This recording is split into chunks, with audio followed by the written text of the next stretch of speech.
All right, class, we're going to talk about different climate and how different areas produce weather. So what we're going to do is we're going to look at the western United States all the way down through Central America and into South America. Okay, and we're going to talk about how mountains, okay, next to a coast, specifically next to the coast of a ocean, in this case the Pacific Ocean, will create weather. Okay, and over long periods of time, that weather will create climate. Okay, so what we're going to do is we're going to look at how coastal ranges, okay, all along a coast will produce weather. So what happens is it starts off with ocean. Okay. This ocean will turn to land at some point. And then from that land, what it will become is higher elevation, then normally back to lower elevation. So as you can see here, we have water, we have coastal lowlands, and then we have an elevated area. Okay, normally this elevated area is created by subduction zones, creating volcanic activity, creating mountain ranges. Okay, so what I'm going to do is I'm going to draw some mountains.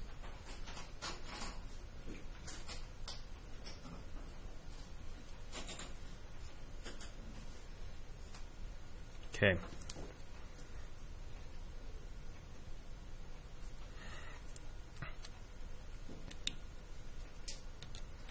So what happens over the ocean, okay, and especially when we look at weather patterns within the tropics, so we're talking Tropic of Cancer down through the equator to the Tropic of Capricorn, which is running from northern Mexico all the way down into South America. These areas create lots of heat due to the amount of direct sunlight they receive.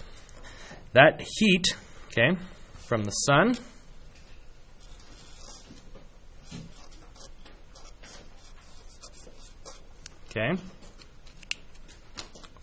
warms this water up. This water, as it heats up, will create an area of high pressure. This area of high pressure and the heat causes clouds to form. Okay.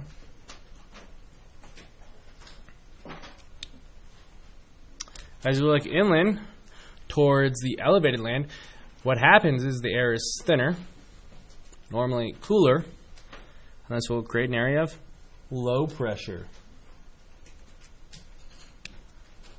As you know from previous lessons, air will always flow from an area of high pressure to low pressure.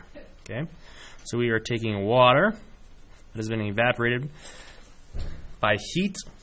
It's going to form clouds in this high pressure zone.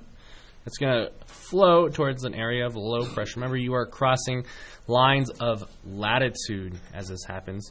Normally, you're going to go from the equator out towards your 30-degree marks.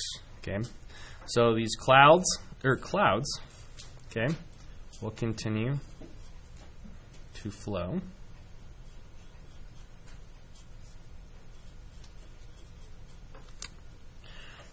inland towards the areas of low pressure.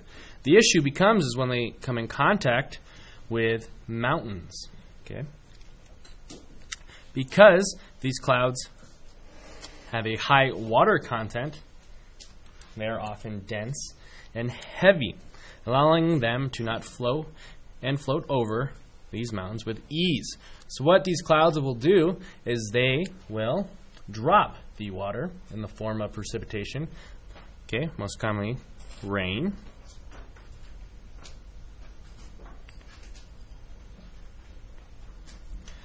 Shortly before coming to the full mountain range. This rainfall will create our rivers and streams that flow from the mountains, okay, down towards the ocean and the coastal lowlands, recreating this process. The clouds journey, however, is not done. It will continue as it becomes lighter to flow over the mountains. If precipitation still occurs, okay, depending on the elevation and the temperature, it no longer becomes rain. There is a possibility it becomes snow. Okay. By the time the cloud passes over mountains, okay, they start to become thin, smaller, and they start to disperse. This is due because they are not condensing, because there is no moisture in the clouds. Due to that, what we're going to see is we call it the rain shadow effect, where in the shadow, okay, of large mountain ranges, okay, you get less precipitation,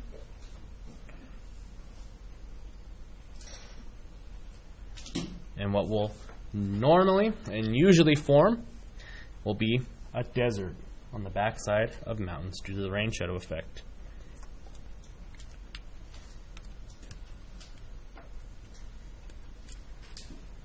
Okay. So remember, water will be evaporated by the sun in the tropics close to the equator, creating an area of high pressure that will blow from areas of high pressure towards low pressure. These clouds will flow. Okay. They are unable to travel over mountains, okay, or elevated areas, causing them to drop rain in the form of precipitation or potentially snow, creating our rivers and streams, okay, providing areas of high nutrients and great areas for people to live. However, on the back side of these mountains, once these clouds have dropped their precipitation, they start to thin out and disperse, creating the rain shadow effect and deserts. Okay.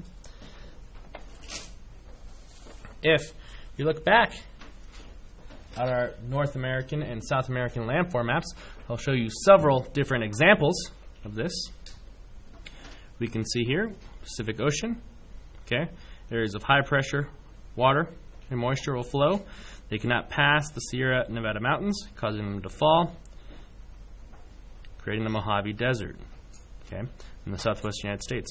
We can also see that, okay, within the Sonoran Desert, okay, down here. We're going to get the southern part of the Sierra Nevadas and the Sierra Madres, okay.